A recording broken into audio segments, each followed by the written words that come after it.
Меня зовут Юрий Пронько. Добрый вечер. Режиссер Джеймс Кэмерон считает, что искусственный интеллект уже на пути к воплощению в жизнь сценария, описанного в фильме «Терминатор». Знаменитый режиссер признался, что не боится, но, цитата, «весьма обеспокоен возможностью неправильного использования искусственного интеллекта». Цитата: «Я думаю, что искусственный интеллект может быть замечательным, но также он может стать буквально концом света», заявил Кэмерон. Обеспокоенность создателей «Терминатора» вызывает в первую очередь чат GPT, который способен имитировать человеческую речь, писать компьютерные программы или сочинять музыку, а также делать студенческие эссе, которые были выпущены инженерами Силиконовой долины. Вот прямо сейчас ко мне присоединяется академик Российской академии наук Роберт Нигматуллин. Роберт, добрый вечер. Вы боитесь искусственного интеллекта? Нет. Нет? Нет. Это прогресс? Конечно. Как Но вы всякий думаете? прогресс, всякое изобретение, оно имеет и плюсы, и минусы. Вот Кэмерон считает, что может привести к концу света. Но у нас много рисков. Действительно много рисков, чтобы человечество может уничтожить цивилизацию как минимум. Это есть такое, конечно, угроза. Но я верю в человеческий разум. Вот. И, по-моему, самая серьезная угроза конца за света... окном не очень вот этот тезис подтверждает, нет? Почему? Про человеческий все-таки разум. прогресс имеется. Но я с вами, правда, соглашусь, что сейчас мир испытывает падение интеллектуального уровня народов, нашего народа, американского, европейского народа. Это действительно это есть. Но развитие всегда идет таким волнообразным образом. Падение, рост. Вот. Но искусственный интеллект – это большое подспорье. Но не нужно думать, что оно заменит творческих людей. Ну, какую-то среднюю музыку он напишет.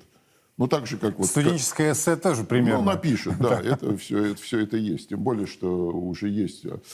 Я еще даже в мое время по кандидатским трактатам по философии были, в общем, распространялись, чтобы этим не заниматься. Вот подавали такие типично написанные люди. Но это, с другой стороны, освободит человечество для творчества, действительного творчества. То есть вы скорее оптимист? Я в этом смысле оптимист. А в части развития российской экономики вы оптимист? Нет, сейчас не оптимист. Вот так. Сейчас волна у нас... мы упали. Но более того, мы уже... Ну, давайте так вот, последние 10 лет. Так. Давайте последние 10 лет. Что там 30 лет сейчас там вспоминать? Ну, в общем, у нас средний рост экономики 0,9% пишется. Но это ничто. Ну, по мировому банку. Ну, даже Польша почти в 5 раз больше. Потому что я не говорю... Мир в 3 с лишним... Кратно. В среднем мир с лишним в 3 раза быстрее. Ну, и в Турции... В Турции рост гораздо выше. Мы там пишем все время, там у них инфляция. Да, там инфляция. Никто деньги в лирах не держит. Но деньги работают. Растет экономика, растет промышленность и так далее. Поэтому я считаю, что Россия сейчас в хвосте, ну, так, среди более-менее таких развитых европейского... Китай в 7 раз.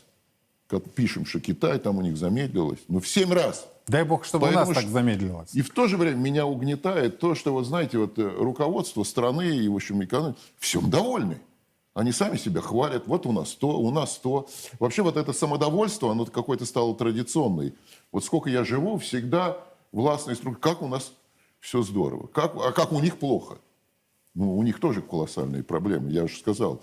Общий уровень падения, интеллектуальный уровень в Америке. В Америке ликвидировано образование для народа. Вот я работал в Америке, я знаю. Конечно, там есть университеты такие замечательные, но это для процентов. А вообще-то и в Европе тоже падение. В Великобритании ликвидирована школа инженеров. Все есть, но меня волнует собственная страна. Как у нас всех. Можно сколько угодно рассуждать, конечно, про проблемы да. там. Вообще поменьше нужно вот говорить, как у них плохо. У них лучше. Вот это нужно понять. У них лучше. У нас очень плохо. И это, вообще говоря, в условиях вот военных действий, ну, вообще говоря, грозит и устойчивости нашей страны. Поэтому вот от этого благодушия... В чем вы видите риски? То есть вы первый риск – это благодушие. Я это уже понял. Во-первых, у нас большая часть народа живет очень бедно. А это несправедливо. Ну вот я вам скажу, вот балансы, так сказать, ведь балансы должны быть, да? Я вот как бы много стран посетил. И будучи просто как академик науки, и вот будучи директором Института океанологии, я везде спрашивал, сколько стоит литр бензина и какая минимальная зарплата. То есть это у вас был критерий уровня Ну, жизни. прикинуть, это же прикид. И как это Василий Васильевич Леонтьев, Нобелевский лауреат, говорит, вообще ВВП можно измерить в банках пива, например. Да. Все, это нормально, ничего тут сложного нету. Так вот, баланс. 1000 литров. Примерно минимальная зарплата. Ну, где-то 800, 900, в Америке 2000. Ну, Америка это особая страна, да? А у нас 250. Вот, пожалуйста. Вот этот дисбаланс. Второе, вот еще один дисбаланс, который очень сильный. У нас очень дорого стоит топливо, энергетика завышена. Вот давайте сравним с Америкой. Ну вот там доля в киловатт-часов на единицу ВВП. В киловатт-часах. У нас на 15% больше. Да, более изношенное оборудование, менее экономично. На 15%. А в цене в 2 раза. Значит, кто-то наживается. И вот хлеб. Имена их известны. Ну, Известны. ну, Минэк – это чиновники. Меня другой. Есть определенный сорт людей, которых я тоже положительно отношусь, и должны быть богатые, не в этом дело. Но колоссальное, мы же расслоение говорим. А расслоение – это тормоз экономики. Это огромная часть народа, ну как, там 1000 литров, а у нас 250. Это не значит, что только зарплата нет. Это и зарплата низкая, и топливо переоценено. Энергетика переоценена. Балансы должны быть. Нельзя дисбалансированную экономику развивать. И это, к сожалению, руководство, правительство, энергетики вообще не понимает. Они об этой цифре... И вообще, даже если им скажешь, они это не поймут. Это, кстати, я ни в коем случае не революционер за смену режима и там, смену власти. Ни в коем случае. Я как ученый, как академик, сторонник того, что как-то, чтобы им подсказывать, но они же не слушают. Вот это беда сама. Они никого не слушают, они очень все довольны. Ну вот я с почтением отношусь к нашему премьер-министру. Он, конечно, владеет цифрами мгновенно, это все замечательно, но очень доволен. Вас это Команда хорошая, настораживает? команда не очень хорошая. Во-первых, команда не очень хорошая. Нету экономического роста. Нету. Нет, 0,9%, процент это не рост. Потому что мы тратим на ликвидацию аварий, техногенных, нетехногенных, природных и так далее. В общем, вот по оценке академика Осипова Виктора Ивановича, где-то около 3%. А мир процент. То есть еще вероятность погибнуть при пожаре у нас в 9 раз выше, чем в Соединенных Штатах Америки. То есть и качество народа упало, образование разрушили среднее. Ведь эти люди, которые, вот это министры, которые там присутствуют, они же этого ничего не понимают.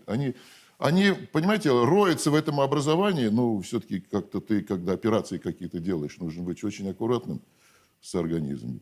Ну и, конечно, еще одна проблема, которая мешает понять суть дела. Вот затраты в долях ВВП, я сейчас говорю про доли ВВП, в течение 30 лет на образование, здравоохранение, науку, культуру. Вот то, что нас касается и вас касается. Еще раз. Здравоохранение, образование, наука, культура. У нас где-то 9%, у них 20%. В 30 лет в 2 раза меньше. И никого это не волнует. В результате деградировала науку. А мало того, что она вот это все держит, образование, учителей, зарплата учителей в этих школах, научных работников, врачей. Мало этого еще. Но еще ведь непрерывно идут вредительские преобразования. О чем вы? Ну как? Институт Академии наук взяли и отдали в руки чиновников. Ну, мы не идеальные, далеко не идеальные. И были у нас там масса всяких. Но как можно нас сравнить, управляющими институты, нас, академиков, с этими чиновниками? Да еще, если хоть... Ну, при советской власти уже так я не идеализирую, конечно, но все-таки и Министерством образования, ВАКом, Государственным комитетом по науке. Кто руководил? Великие люди. Я вот только вам попомню. Образцов, министр высшего образования. Елютин, там, ВАК возглавил, министр образования. Государственный комитет, Кириллин, академик. Марчук, Лаверов. Ну, сравните их с нынешними. Там же вот в Министерстве образования ни одного специалиста нету. Они рассуждают про инженерное образование. Но, опять же, я не против них. Но ведь они же никого не слушают. Вот это вот беда, которая нас всю мою жизнь, уже не маленькую жизнь, сопровождает. Всегда власть довольна. Нету никаких причин Но при для этом довольства. народ-то недоволен. Ну, в том-то и дело.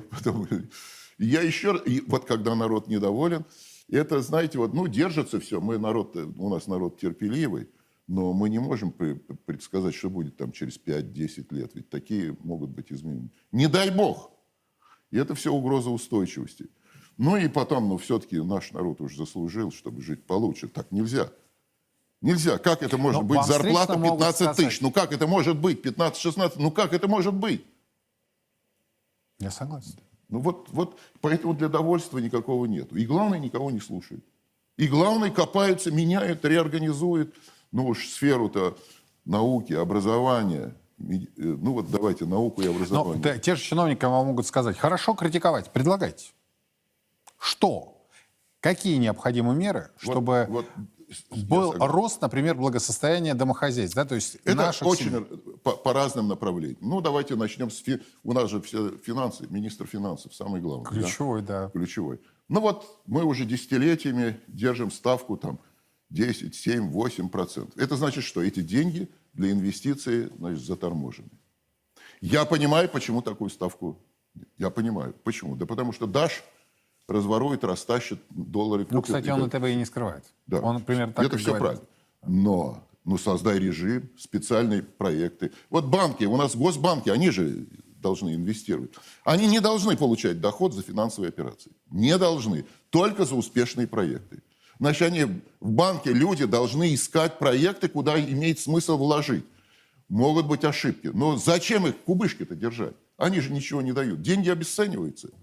Вот я вам могу сказать на примере Америки. Вот я в 93-м году приехал в Америку, и там треть времени проводил. Я был здесь президент Башкирской академии, в общем, академик. Ну вот интересно, в 90-е годы было интересно мне там было. Вот я помню, галлон бензина, галлон, это почти 4 литра, стоил $1. А сейчас около 3. То есть везде... Вот доллар-то дешевеет. А мы это все там держим. Каких-то это... Поэтому если ты в доллары, ну вообще деньги должны в кубышке лежать, и экспорт природных ресурсов, мы же 92% это сырье, полусырье. Только затем, если ты эти доллары можешь истратить на импорт необходимый. Необходимый. Ну, у нас товары народного потребления, масса всяких. Только за этим. А превышать накопил 20% ВВП и все, достаточно. Не надо. Если ты не можешь это использовать, лучше нефть пусть находится в пласте. Она надежный ресурс. В принципе, в масштабах десятилетий она будет только дорожать. Вот 30 лет мы вывозим, складываем в доллары, а они что же дешевеют? И вот это ничего не слушается. Вот эти вот люди, которые, значит, там вот пришли, они никого не слушают. Это беда серьезная. И я еще раз... Ну вот финансы. Значит, вот это нужно. Значит, должен думать о специальных... Вот, кстати, об этом часто говорил академик Глазьев. Спецпроекты должны быть, кредиты специальные.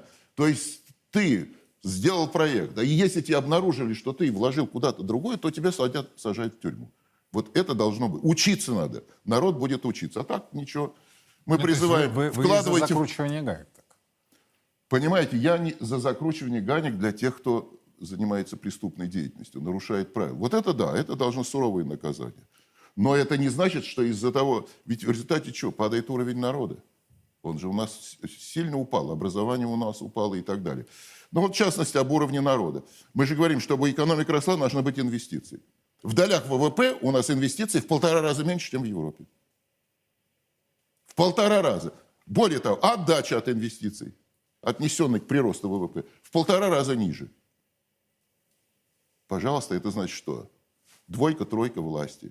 2-3 руководителям, которые 2-3 и народу, который не развивается. А может, проблема с целеполаганием? Ну, то есть у власти нет этой цели? Ну, может у быть, Набиуллиной же вот есть фетиш уже такой, я по-другому не могу назвать, таргет инфляции в 4%. Да? То есть неважно, ковидный ли кризис, не ковидный ли кризис, санкции, 10 пакетов санкций, или там будет 20 пакетов санкций. Эльвира Сахибзадовна нам говорит, там к 2024 году, ну, наверняка к 2025 будет 4%. Ну, конечно, инфляция – это, в общем-то, зло, но главная оценка вот людей, которые занимаются вот этой всей, есть экономический рост или нет. В Турции есть экономический рост, хотя страшная инфляция. Конечно, инфляция, значит, в этих деньгах ты не будешь накапливать свои ресурсы, значит, ты вынужден будешь в долларах там свои счета. Но главное – экономический рост. Если нет экономического роста, значит, все, тебе двойка. Вот так должно быть. Хотя, конечно, я не сторонник этой инфляции, но денежного голода не должно быть. Но у нас, я ведь и понимаю, я же вам сказал, что и Леру Сахибзадовну я в какой-то степени понимаю, потому что она боится, что деньги будут не в коня корм, что называется. Но это так? не ее вопрос. Это вопрос правоохранителей Конечно. и правоприменителей. Вот поэтому я сейчас не ее говорю, но руководство правительства, руководитель нашего государства должны быть озабочены. Мы в 1,5 раза меньше тратим на инвестиции. Вот смотрите. Значит, не будет экономического роста. Ну вот не будет. Примерно прикиньте, что, значит, у нас процент экономического роста, чтобы процент был, нужно на 2% увеличить инвестиции. Ну вот примерно такая статистика получается. Вот так. Вы не знаете, будешь инвестиций меня увеличить. пугает следующий момент. Даже не упертость и даже не то, что те же самые люди, которые десятилетиями сидят, ну вот тот же Силуанов, больше 10 лет сидит министром Как финансов. время летит быстро. Я Очень, вроде бы очень, недавно да. он стал. Среди них самый молодой, это, по-моему, Решетников, нынешний министр Наверное, экономического да, развития. Но, вот смотрите, я сегодня анализировал данные по, кстати, вложению в НЕОКР. Да. Израиль. Да. Первое место в мире. Да, 4, что ли, у них? 5,2%. Уже 5 уже, да, да. 5,2%. Вот у меня примерно такая же была реакция. А у нас 1. 0,9%. Ну, уже 0,9 стало. Уже 0,9. Ну, да, значит, вот было 1. И вы знаете, что меня пугает, Роберт? То, что я стал все чаще в России слышать мнение, ну, уж ничего страшного, ну, не производили мы высокие технологии, ну, и, как говорится, мы же не Израиль. Я это даже в своих эфирах уже стал слышать от экспертов, которые принимают участие. Мне говорят, ну да, вот была западная зависимость, но зато теперь дядюшка Оси там, поставит нам, надо технологии поставить технологии, надо автомобили поставить автомобили. Правда, они тут же спотыкаются с логикой, у них проблемы. Я говорю, вы делаете ставку на самолетостроение. Кстати, Мишустин до этого уделял большое внимание в своем отчете на минувшей неделе в парламенте. Я говорю, а здесь-то как? Ну, здесь мне приводят в пример оборонно-промышленный комплекс, там у нас прогресс, значит, и гражданское самолетостроение. Я говорю, так подождите. Израиль в 60-е годы столкнулся с санкциями. Франция вела санкции. И им пришлось развивать собственные высокие военные технологии, и потом по части, где это возможно, применяли в гражданке. Да? И в итоге получили, кстати, первый мини-компьютер израильский. Я говорю, почему здесь-то? У вас нет этого опасения? Что Конечно, нам одну зависимость поменяют на другую и скажут, ну вот это и есть импортозамещение. Ну да, а скажите, что мы производим для народа? Самостоятельно. Мы же даже автомобиль до конца не можем сделать. Телевизоры? Я правда не знаю, а почему мы не можем холодильники? автомобили выпустить. А холодильники, которые есть, да? Все вот то, что быт, который вроде вот все нужно. Все из деталей. Ну, само по себе это плохо, но само по себе еще не развивается профессия, не развивается рабочий класс, квалифицированные люди, инженеры. Ведь вот уже помните, в прошлом году объявили, что повышенные бюджетные места для инженеров не заполняется, не престижно. И вообще у нас такая вот серьезная беда. Вот это мне отец рассказывал, что когда он вот из деревни, из Башкортостана приехал в Уфу 18-летним парнем, вот в это время царила такая идеология. Для того, чтобы учить, не надо быть специалистом. Есть учебники. Прочитал, студентам рассказал или школьникам. Вот это было.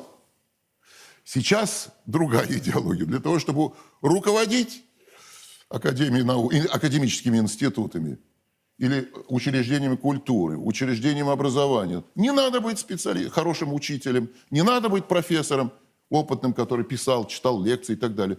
Нужно быть управленцем. Это глубочайшее заблуждение. Управленец должен помогать специалисту. Бухгалтер, финансист, плановик. Без них тоже ничего не будет. Но на первом месте должен, в Министерстве образования и науки должен быть крупный ученый, профессор, академик. А вот все юристы и прочие, пожалуйста, они Вы упираете постоянно это на образование. важно. Это, без этого никакого не будет развития. Понимаете, это так же, как... Ну, не может быть дирижером оркестра, управлять оркестром человек, который не знает музыкальную грамоту. Ну, не может быть. Да. Это настолько очевидно. И много бед у нас из-за этого происходит. Ну, как можно было разрушить одно из величайших достижений нашей страны, России, говорят советские власти, дело не в этом, нашего русского образования. Какое это было образование? Сейчас же мы народ имеем другого качества. престижность ученого, это же доверие ученому, с ним считаться нужно. Нет, они все знают. Вот эти люди, так называемые, они все знают. Это вот, То есть мы спотыкаемся о конкретных людях. да. Вы в этом убеждены? Да, это одна из причин, одна из вещей, которые мы должны делать. Значит, вот образование, у нас затраты на образование должны быть не 4%, а должны быть 8, 9, 10. Поэтапно нужно это делать. И это может делать только, когда возглавляет это образование соответствующий бывший учитель, крупный учитель, который автор был учебников, который был директором школы. Вот эти люди, которые, как говорится, чувствуют. Ситуация фатальная или мы еще можем ее исправить? Я никогда не считаю, что ситуация фатальная. Вы не фаталист? Нет, я не фаталист. Я всегда верю, что с чего-то нужно начать. Как бы ни было, как бы мы ни упали, всегда есть возможность. Но, к сожалению, пока что признаков такого улучшения, а это смена кадров, нужны поэтапно менять людей, ориентироваться на других людей. Пока что таких признаков нет. Вот практически тот же класс людей, который нам довел, вообще говоря, промышленность, наше образование, вот до этого они все сидят и они управляют, они философы вот этого движения. Вот в авиационных институтах я вот наблюдал, 30 с лишним лет не было студентов на литейное производство. На станкостроение. Мы же сейчас ни одного станка не производим. Собрать можем там из каких-то деталей. Но как это теперь восстановить? Как восстановить инженерное образование, если вот по этим специальностям уже профессоров нету? У нас нет профессионально-технических училищ. Это же качество народа, квалификация его народа. Ну, в общем, это самое серьезное. Но вы не фаталист. Нет. Тогда на что надеетесь? А я всегда надеюсь. Почему я не фаталист? Если мне поручат, я это сделаю. Вот это я абсолютно делаю. Согласен. Потому что все начинается с человека опытного, вот такие, которые приобрели опыт. Я вот сколько у себя помню, всегда читаю лекции студентам. Всегда читаю, и до сих пор это читаю. И считаю чрезвычайно важным это сделать. Это всегда тяжело, привязано и так далее, и так далее. Вот на таких только людей. Я иногда даже шучу, вы знаете, в каждой шутке есть доля шутки, конечно. Я бы сейчас всех стариков заставил работать, потому что других нету. Других нету, вот это беда.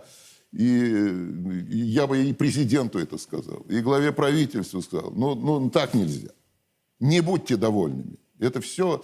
Ведь вот сколько я себя помню, я уж мальчиком, конечно, был там в сталинское время, и то как-то что-то такое смутно. Но вот и хрущевское время. Всегда довольны, всегда мы самые великие. Брежневское время. Всегда самые великие, самые довольные. Первый Андропов вышел и сказал, мы не знаем страну, которую хотим управлять. Вот. Но не успел. У него идеи даже не успела созреть. Вот пришел Горбачев, благородные идеи, но опыта нету. Вот нету опыта созидать. Ну и пошло, и поехало. И все больше довольны. Главное, все довольны. Вот это вот что. Нельзя быть довольным. И уже ведь сейчас, например, начинают институты из Академии наук выводить и переводить то в Курчатовский центр, например, и так далее. Зачем академические институты куда-то переводить? Получается, уже из Министерства образования и науки забирает, туда перемещает. Не может Министерство образования и науки руководить академическими институтами. Не может. Просто посмотрите, кто там есть. Поэтому нельзя им такое дело поручать. Первое, с чего бы я начал, я бы академические институты вернул под управление Академии наук в части назначения руководителей, распределения госзаданий, распределения финансирования и оценки деятельности институтов. И жестко бы спрашивал с руководства Академии наук. Отчитывались прямо, чтобы они сами отчитывались руководство Академии за деятельность института. Не может современное Минобразование... я же вижу, я чувствую, что они делают, как они поступают. Это же очевидно примитивные вещи. Вот я привожу специально школы. Школы же показывают нашей молодежь, как они не могут на элементарные вопросы отвечать. Ведь это... А потом я же это знаю, я же преподаю на мехмате Московского университета. Приходят ребята, к нам же приходят ребята математически одаренные. Да. Это же особая элита.